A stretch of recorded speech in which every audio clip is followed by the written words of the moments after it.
2025학년도 이화여자대학교 면접 준비 방법입니다. 자, 기본적으로 이화여자대학교는 학생부 교과 전형인 고교 추천 전형에서 면접을 시행을 합니다.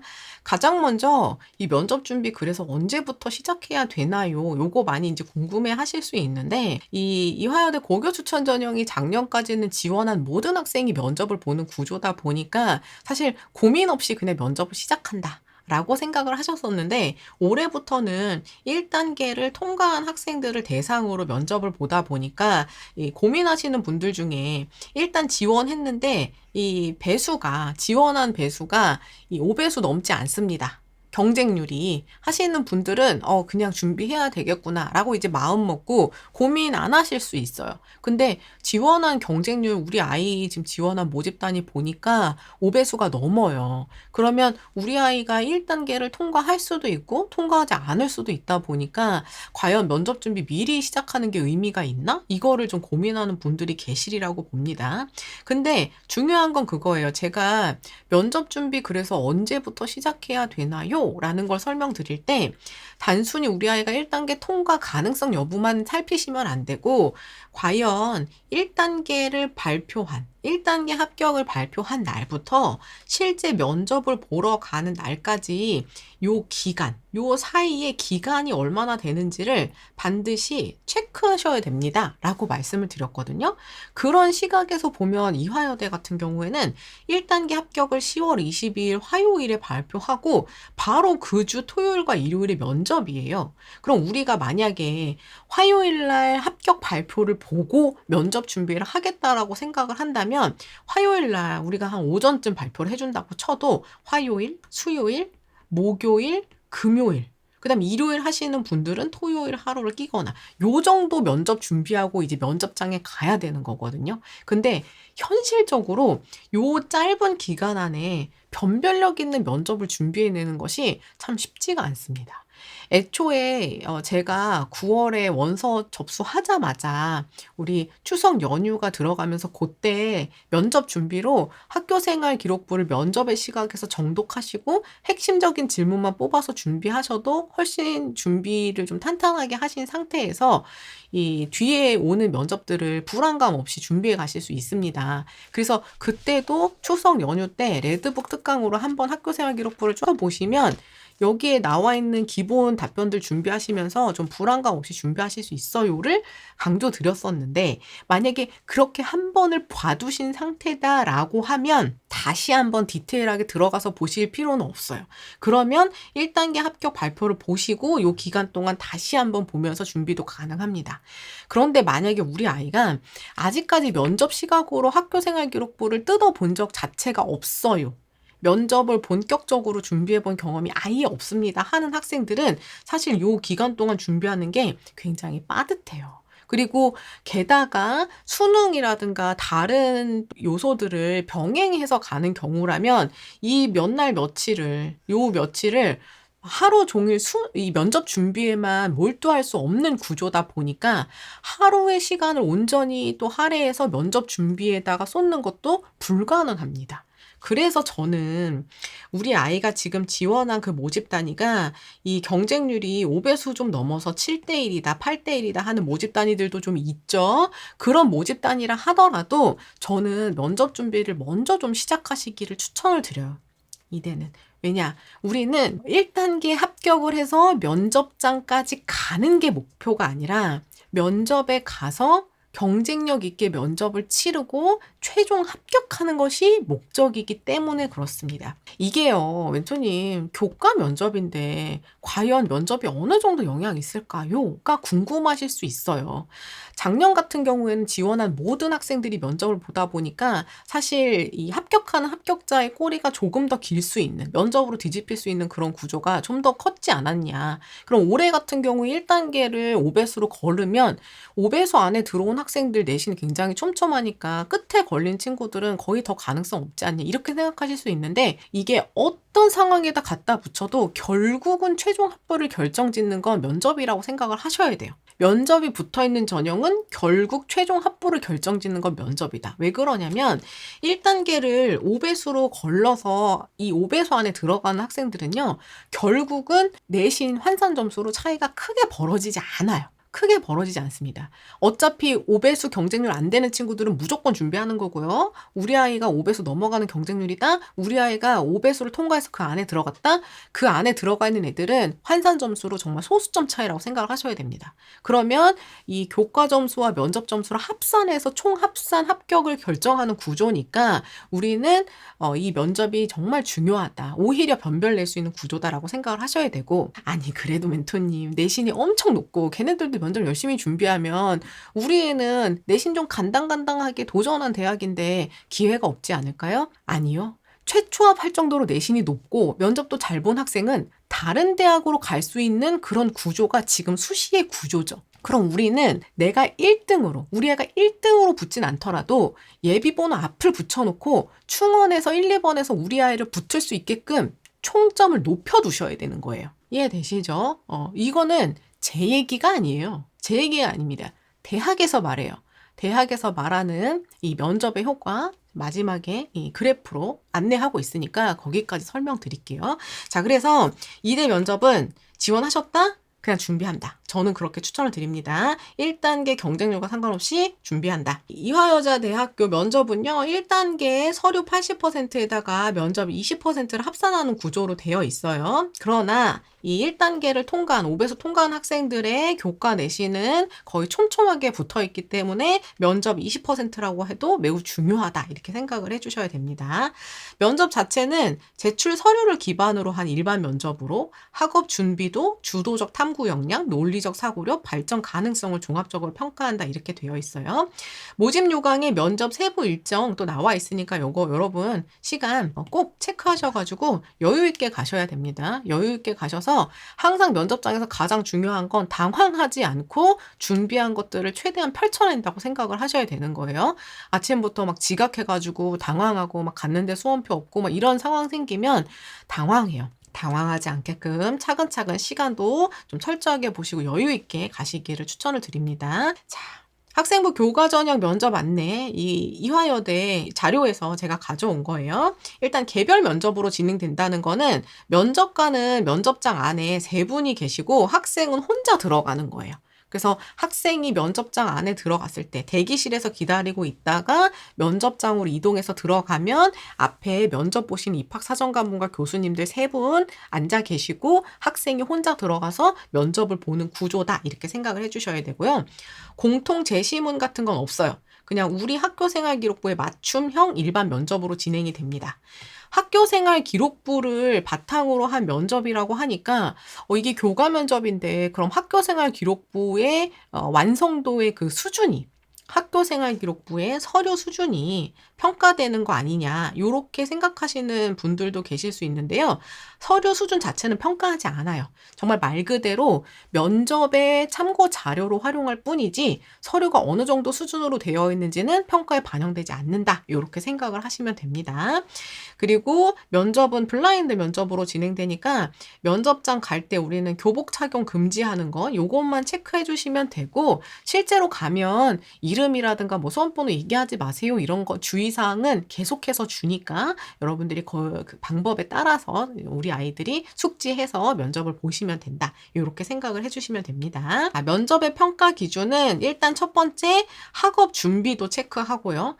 대학 입학한 후에 학업 수행을 위해서 필요한 학업 역량을 얼마나 갖추고 왔는가 요거 보고요. 그러니까 지원 계열과 관련된 과목의 이수 현황이나 성취 수준 어느 정도인지 본다고 했죠. 그럼 이제 우리 아이가 지원한 모집단위 대비 이수한 과목이 좀 많이 부족하다든가 아니면 성취 수준이 부족하다. 그러면 질문의 대상이 될 수 있다라고 생각을 하셔야 되고 그거를 이거 안 봤으면 좋겠다 하는 마음이 드는 그런 요소들부터 철저하게 답변을 준비를 해주셔야 됩니다. 자, 그다음 두 번째로 주도적 탐구 역량인데요. 주도적으로 지식을 확장하고 깊이 있게 탐구하려는 의지와 노력을 본다는 얘기는 우리 아이 학교생활 기록부 안에서 우리 아이가 의미 있게 탐구했던 활동은 질문의 대상이 될 수 있다라고 생각을 하셔야 되는 거죠. 그게 자율, 동아리, 진로 활동과 같은 창체일 수도 있고요. 과목별 세부 능력 및 특기사항이라든가 내용이라든가 개인별 세부 능력 특기 사항이 기록된 탐구 내용일 수도 있습니다. 자발적인 성취 동기와 목표의식을 가지고 탐구했는가, 학교 활동에서 관심 분야에 대한 탐구 의지와 노력이 보이는가를 확인하는 그런 질문들이 나올 수 있으니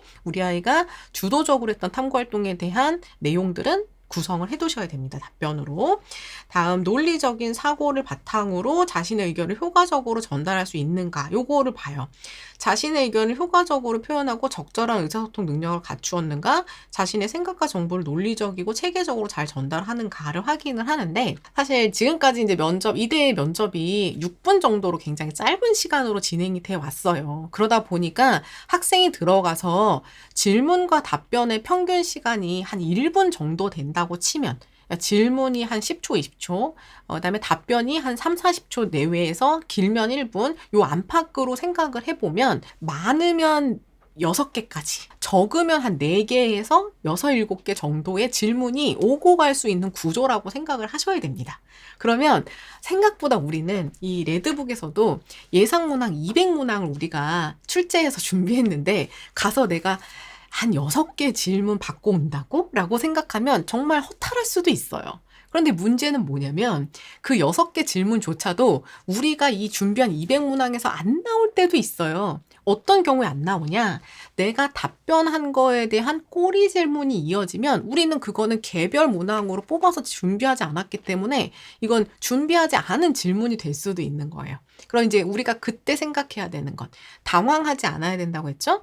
면접장에서 내가 내뱉는 모든 말은 꼬리 질문의 대상이 될 수 있다라고 생각을 해주셔야 되는 거고, 2대 면접 자체가 뭔가 압박 면접으로 진행될 만큼 시간이라든가 이런 것들이 구성되어 있진 않아요.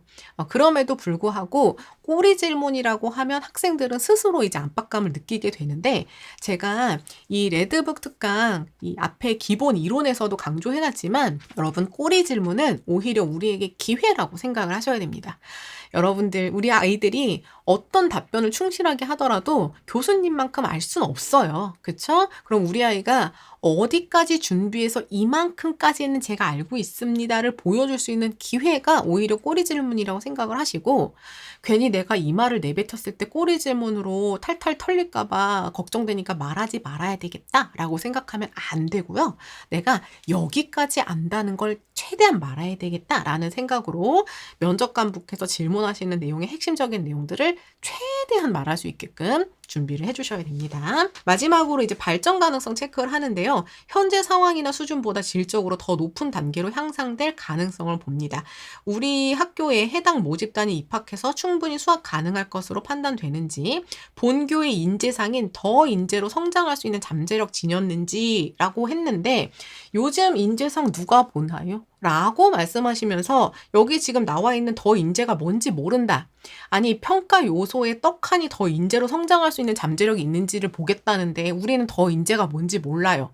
안 되겠죠? 여러분, 지금부터 제가 팁을, 그래서 이대에서 핵심적으로 준비해야 될 질문을 10개로 제가 팁을 가져왔는데, 거기에서도 강조드릴 게 지금 우리가 지원한 이대 그리고 이 모집 단위에 대한 진정성을 보여줄 수 있는 내용들로 구성을 하셔야 돼요. 요런 내용들도 이제 홈페이지 다니면서 차근차근 하나하나 준비를 해주셔야 됩니다. 지금 화면에 보이는 거는요, 그 이화여자대학교 이 설명회에서 제가 화면을 가져온 거거든요. 앞서서 설명드린 1단계 5배수 선발, 면접관 3분과 학생 1명, 공통 제시문 없는 서류 기반 학생 맞춤형 일반 면접이다. 요거에 대해서 이제 말씀을 드렸고요. 그래서 이제 기존에 나왔던 이 문제들을 예시로 보여주셨는데, 본인의 장단점을 지원한 학과와 관련지어서 말해봐라. 빅데이터 분석이라는 어떤 과목에서 이 프로젝트 진행했는데 말해봐라. 자, 지원한 학과와 관련해 지원의 그 진정성 본다고 했죠. 그 다음에 우리 아이가 열심히 심화 탐구했던 그 내용들은 다 물을 수 있다고 했어요. 학생이 10년, 20년 뒤에 어떤 일을 하고 있을 것 같은지, 우리 학교 졸업한 후 미래 설계에 대해서 말씀해 주세요. 졸업한 뒤에 계획, 비교과 활동 중에서 본인이 주도적으로 해낸 일이나 활동이 있으면 소개해 주세요. 주로 그룹 내에서 본인은 이끄는 편인가요? 따르는 편인가요? 학생인가요? 왜 그런가요? 등 우리 아이가 학교 생활에 있었던 내용을 바탕으로 한 질문이 나오고 그거에 대한 준비를 해야 되다 보니까 여러분 여기에 있는 질문들을 한번 딱 보시면 어떤 느낌으로 준비하셔야 되냐면 이거 분명히 교과 전형인데 학생부 종합 전형 질문 같다 라는 느낌을 딱 받으셔야 돼요. 그러면 우리는 준비도 어떻게 합니까? 학생부 종합전형 준비처럼 하셔야 되는 거예요. 이게 6분밖에 안 되고 교과 면접이니까 아주 심플하게 나오겠지? 지원 동기랑 내가 열심히 한 거 한 3개만 준비해서 가야 되겠다? 안 됩니다. 이게 굉장히 시간도 짧고 교과 면접이지만 학생부 종합전형 스타일의 질문으로 구성이 되니까 우리도 준비를 할 때는 학생부 종합전형 같은 방법으로 준비를 해주셔야 돼요. 자, 그리고 마지막으로 보여드릴 이 그래프가 이 이대에서 보여주는 그래프인데요. 요 초록 색깔 그래프, 요걸 보시면 요 아래에 나와 있는 요 지표가 학생들의 교과 등급이에요. 지원자의 교과 등급입니다. 1.0등급부터 1.5등급, 2.0등급, 2.5등급 이렇게 되어 있죠. 자, 여기 보면 이 합격자의 이 내신 분포 그래프 자체가 2.5까지 가지 않아요. 그쵸? 2.0에서 2.2쯤에서 끊겨 있습니다. 그럼 이제 어떤 모집단이든 최저로 붙은 내신은 한 요 정도 범주겠구나를 일단 우리가 살펴볼 수 있고요. 그 다음 두 번째는 요 초록 색깔 그래프. 요거 이제 인원수고요. 초록 색깔 그래프는 교과 등급, 내신으로만 했을 때 1배수 안에 들어오는 학생들의 인원수인 거예요. 그럼 보시면 내신으로만 했을 때는 1.5까지의 내신이 가장 많거든요. 학생 수가. 그쵸? 그리고 1.5를 기준으로 뒤로 많이 급격하게 좀 내려갑니다. 인원수가. 근데 그런 학생들을 면접까지 치러서 최초 합격까지 온 그런 경우예요. 최초 합격까지 온 경우, 그런 경우에는 학생들의 내신대가 최초 합격자 군으로 온 학생들의 내신대 보세요. 오히려 1.5 사이에 있던 요 많은 학생들 다 지금 사라졌죠? 그리고 오히려 이 교과 등급 1배수 안에 들지 않았던 요 인원들이 더 늘어났어요. 뒤로 꼬리도 많이 길어지고. 보이시나요? 이게 이제 면접의 힘이라고 생각을 하셔야 됩니다. 네, 멘토님 이거는 기존에 애들 다 볼 때 얘기잖아요. 다르지 않아요. 기존에도 경쟁률이 어마어마하지 않았었습니다. 비슷합니다. 이해되시죠? 요거 여러분들 생각을 해주셔야 돼요. 그래서 요거는 정말 그 합산 점수로만 보여드린 거니까 뭐 어디 날아가고 이런 거 고민 안 하셔도 돼요. 그냥 요 범주에 해당하는 친구들이 실제로 요렇게 들어오는 구조니까 면접의 영향력을 여러분들이 절대 간과하지 않고 최선을 다해서 준비한다. 이렇게 생각해 주셔야 됩니다. 자, 그래서 결론적으로 우리 2대 면접은 어떤 게 포인트가 되는지를 제가 핵심 요소로 가져왔어요. 제일 먼저 우리가 생각해야 될 게 이거예요. 아니 교과 전형인데 왜 면접 봄? 아니 교과 전형인데 왜 학교생활 기록부를 기준으로 면접을 봄? 이걸 생각을 해야 돼요. 여러분 교과 전형에 수능 최저도 없으면요. 사실은 대학에서 신경 쓸 게 없어요. 지원한 학생들 그냥 자동으로 내신 산출돼가지고요. 그냥 자동으로 순서가 쭈루룩 매겨져요. 아니 이것보다 심플한 전형이 있나요? 근데 왜 굳이 면접이라는 대학 입장에서도 많이 준비해야 되는 면접을 굳이 치를까요? 이걸 생각을 해봐야 돼요. 그래서 교과 면접을 준비하시는 분들은 이 핵심을 잘 파악을 해야 됩니다. 교과 전형이라는 것이 정말 점수에 맞춰서 지원하는 약간 진정성이 없이 학생부 종합전형에 비해서 진정성이 없이 지원하는 친구들이 많다 보니까 적어도 이 교과 전형에 지금 지원한 친구들은 어차피 내신은 촘촘할 테니 기왕이면 우리 학교 진짜 이대 쓰고 싶으네. 기왕이면 우리 학과 지원한 이 학과에서 진짜 뼈를 담궈서 가래. 그 학생 지원 동기의 진정성을 살피고 싶은 거고요. 진짜 이 학생이 내신만 챙겨온 애인지 아니면 학교 생활을 충실하게 해온 애인지를 보고 싶은 거예요. 자, 그러면 우리는 이 교과 면접 갈 때 가장 핵심적으로 생각해 주셔야 되는 게 뭐예요? 왜 하필 이대인지, 왜 하필 이 학과인지를 잘 말씀을 해 주셔야 되는 거예요. 이해되시죠? 자, 이게 가장 핵심입니다. 왜 하필 이 학교인지, 왜 하필 이 학과인지. 그러려면 우리가 어떤 것들을 이제 질문으로 받을 수 있고 뭘 준비해야 되는지 한번 볼게요. 가장 먼저 주요 질문은 그래서 지원 동기가 됩니다. 왜 지원했나요?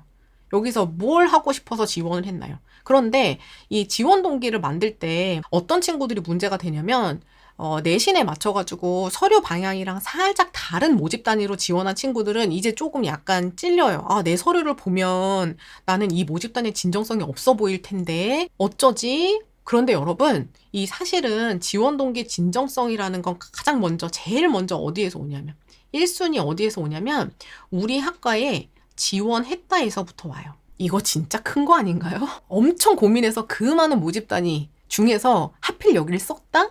그럼 얘는 진짜 관심이 있구나. 라고 보는 거예요. 그리고 우리는 그 전제로부터 시작하는 겁니다. 제가 고등학교 3년 동안 활동 자체는 어디에 관심을 가지고 많이 만들어 왔지만 제가 이 학과에 지원한 이유는 이 학과에서 분명히 배우고 싶은 게 있고 이 학과를 통해서 제 진로 비전을 그리고 있기 때문입니다를 내가 자신감 있게 얘기하지 않으면 상대방이 설득되지 않아요. 이해되시나요? 대신 이제 중요한 게 뭐예요? 거기서부터 이제 찾아와야 되는 게 고등학교 때 내가 활동했던 것이 지금 지원한 이 모집 단위와 최소한 어떤 흐름으로라도 연결고리가 됐는지, 왜 지금 여기까지 관심을 갖고 오게 됐는지를 여러분들이 잘 만들어 가실 수 있어야 돼요. 예를 들어서 나는 3년간 교육 분야에 대해서 해왔는데 미디어 커뮤니케이션 미디어 학부로 왔다. 그러면 제가 교육 분야에 대해서 살펴보면서 이제 교육은 미디어를 통해서 훨씬 더 잘 실현될 수 있다고 생각을 한다. 이렇게 지금까지 해왔던 내용을 이 모집 단위와 연결해서 얼마만큼 잘 설득력 있게 말할 수 있느냐. 그리고 그 설득력은 나부터 갖고 가야 돼요. 내가 이렇게 말하면 대충 넘어가 줄까? 이렇게 생각하고 들어가면 안 됩니다. 정말 내가 이 모집 단위에서 진로를 그리고 있다는 것을 보여줄 수 있어야 돼요. 그러려면 여러분 탄탄하게 어떤 걸 가져가야 되냐면 학교에 입학한 후에 학업 계획을 말할 수 있어야 돼요. 학교에 입학한 후에 학업 계획. 그리고 여기에 연결해서 그 학업 계획을 거쳐서 나는 어떤 진로로 나아갈 거라고 하는 내 비전을 갖고 가야 됩니다. 저 여기 와서 이 학과 사실 잘 모르고요.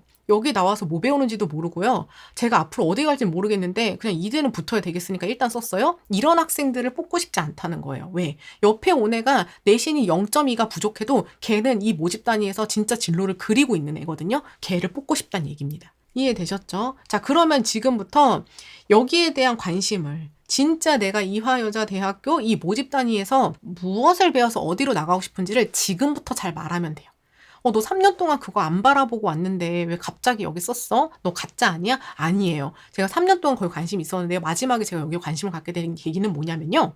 하면서 당당하게 얘기할 수 있게끔 준비를 해주셔야 됩니다. 그리고 거기에 조금 더 이제 설득력을 플러스 시킬 수 있는 요소가 바로 우리 전공과 관련된 활동 경험이 있는지예요. 최대한 이 모집 단위를 내 서류와 맞춰가지고 지원한 친구들은 그거 충실하게 특히나 우리 학과와 관련된 활동들 중심으로 내가 그 활동을 한 계기 그리고 그 과정 속에서 특히나 내 활동은 어디가 매력적인지 우수성 포인트 말해주셔야 되고 그거에 따른 결과 그리고 그것을 통해서 내가 얻은 점, 요 내용은 충분히 준비를 해주셔야 되고요.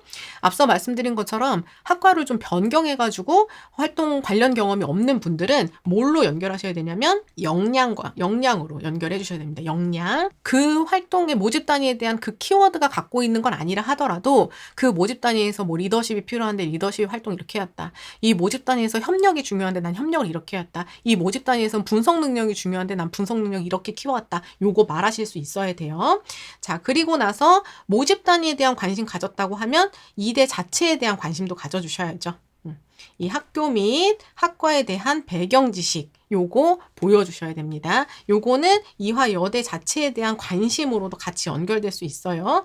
요 배경 지식과 관심이라는 거는 아까 제가 이 모집 단위에 와가지고 뭐 배우고 진로 계획을 말하겠다라고 했잖아요. 그러면 이 모집 단위가 현재 이 분야에서 연구되고 있는 것은 무엇인지 또 어디로 더 나아가서 무엇에 더 연구에 집중해야 되는지 정도는 관심을 갖고 가야 되는 거죠. 이거 꼭 준비를 해주셔야 되는 거예요. 제가 늘 학생들한테는 좀 아이돌하고 비유해서 많이 얘기를 하는데 우리 아이가 좋아하는 아이돌이 있다 이렇게 생각을 해보시는 거예요. 아니면 우리 부모님이 좋아하는 뭐 연예인이 있다. 그러면 단순히 지금 너무 좋아요. 어떤 점이 좋습니다만 생각하시는 게 아니라 지금 너무 좋은데 경쟁자인 다른 아이돌 팀이랑 비교했을 때 우리가 이게 약해요. 그럼 앞으로 이 부분을 조금 더 강조해주면 너무 좋을 것 같아요. 이런 내용들을 우리가 고민을 해보는 거예요. 그래서 학과에 대한 배경 지식을 지금 어디까지도 되고 있다? 근데 앞으로 어디를 더 연구해 나가야 된다고 나는 생각한다까지 가져가면 좋겠죠? 이때 여러분들이 지금 제가 드리는 뉴스레터 내용도 활용 가능합니다. 그래서 최신 연구 동향들 살피시면서 좀 참고해 보시기를 추천을 드리고요. 이화여대에 대한 관심, 아까 제가 더 인재상 말씀드렸죠. 그것뿐만 아니라 어떤 프로그램들이 진행되고 있는지, 그다음에 교육 과정은 어떤 식으로 구성되어 있는지 요런 것들 체크해 보셔야 되고요. 그다음에 우리 대학에 들어와서 공부할 수 있는지 성적 특징 확인해야 되니까 만약에 내가 내신이 좀 많이 부족하다 그러면 왜 부족하고 어떻게 보완하려고 했는지, 잘했다? 어떤 부분에서 우수한지 설명할 수 있으셔야 되고요. 또 학교 활동 중에 가장 의미 있게 한 활동은 내가 직접 몇 가지를 뽑아서 말할 수 있어야 돼요. 이게 교과 면접이다 보니까 학생부 종합처럼 모든 활동들을 하나하나 짚어서 묻는 질문들로만 구성되진 않습니다. 학생에게 네가 했던 활동 중에 가장 열심히 한 이런 활동은 어떤 거야? 네가 했던 것 중에 가장 열심히 한 봉사활동은 뭐야? 이런 식으로 학생이 소재를 선택할 수 있는 열린 질문 충분히 나옵니다.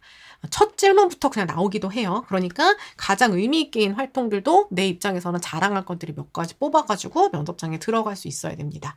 그리고 이제 학생이 탐구 역량 어느 정도 수준으로 해왔냐, 학업 역량을 보고 싶다. 요거 아까 있었죠. 그런 의미에서 전공 분야의 특히나 핵심 과목이라면 세부능력의 특기사항에서 했던 활동들도 충실하게 답변할 수 있게끔 꼭 준비해서 가시기를 추천드립니다. 그 다음에 웬만하면 시간 한 30초 정도 남겨두고 마지막으로 하고 싶은 말에 기회를 주는 편이에요. 그러니까 이 마지막으로 하고 싶은 말이랑 지원 동기 빼면 핵심 질문은 한 3, 4개밖에 안 될 수도 있기는 한데 그 내용들도 정말 이 고르게 또 우리 학생의 이 지원 동기와 고등학교의 성실성, 충실성을 보기 위한 내용들로 구성되고 있으니까요. 이 마지막으로 하고 싶은 말까지 반드시 충실하게 준비해두고 변별력 있게 면접을 준비해 나가시기를 추천드리겠습니다.